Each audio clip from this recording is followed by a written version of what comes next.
What's up, guys? Yes, I know, once again, last week I was not around, no new video. But like I told you, sometimes I'm a little busy as a hotshot motocross champion. You know, there was some dirt tracks that needed some motocrossing, and they called me because I'm the man. Anyway, I did get a request from a viewer who was interested in knowing what I thought about Man of Steel. So, I figured, hey, now was the time to tell you about a movie that you've probably seen and is a year old now. Whatever. I hadn't seen it up until this week. Let me tell you why. DC's track record, not the greatest. Outside of the Batman movies and the first two Superman movies, they haven't been the greatest, you know. Green Lantern sucked ass, okay, we can all agree on that. Catwoman sucked ass, we can all agree on that. Batman and Robin, Batman Forever, colossal waste of time, okay. So, I haven't been that excited for DC's movies. Now, don't get me wrong, I don't dislike DC at all. In all fairness, I am more of a Marvel fan, but that's simply because I grew up reading more Marvel. But I was always more fond of, you know, the 1989 Batman and Batman Returns, and those first two Superman movies I thought were pretty good. But lately, it seems outside of the Dark Knight trilogy, DC has done shit, okay? Everything they've done is shit. So I wasn't that interested in seeing Man of Steel. But since it was requested, and I want to thank Kenneth for, you know, asking what I thought about it, I liked it. I liked it a lot.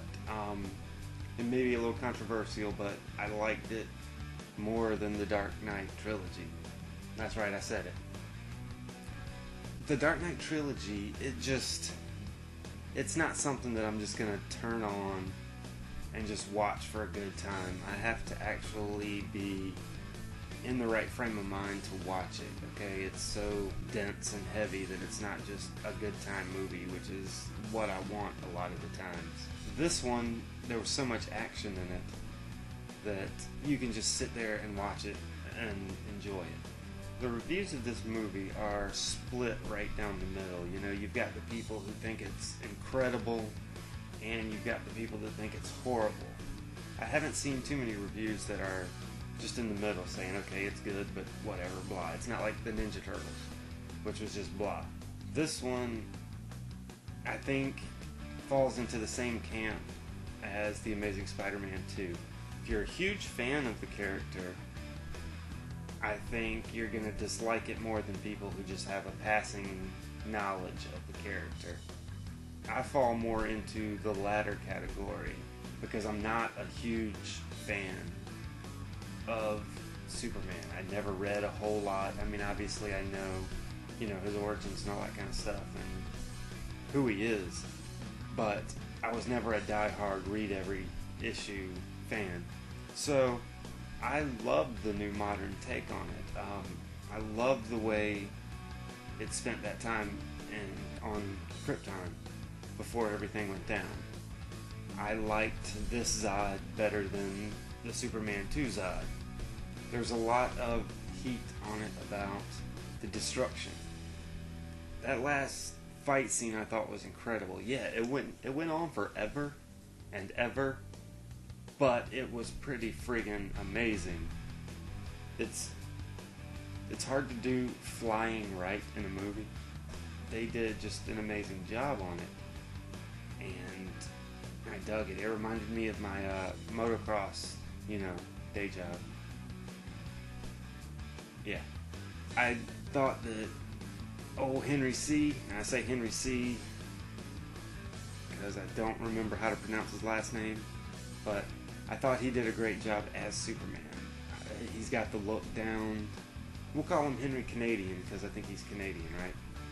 So yeah, Henry Canadian did a good job as Superman. He did a good job as Clark Kent. I liked how it was flashing back, you know, and showing him as a kid and his relationship with Jonathan Kent. I thought was really well done, and it actually told you about who he is. Now, one of the things that I think would have alleviated a lot of the complaints about this movie is if during that final battle scene there had been a moment where Superman saved somebody instead of just non-stop fighting. People are saying, well, how come nobody rags on the Avengers for the same thing, the massive destruction in a city where, you know, countless people are probably dying? Well, because you've got that scene with Captain America going in the bank saving these people. You've got the Avengers saving lives and not just going nuts, destroying everything like you have in the Superman movie.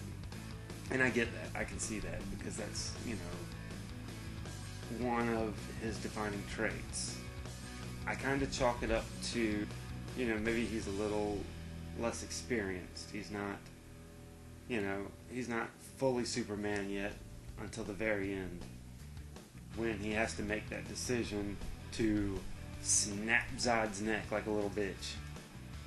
Finally, somebody just kills the fuck out of a villain. Ends it. He's dead. He ain't coming back. Fantastic. Good job, Henry C.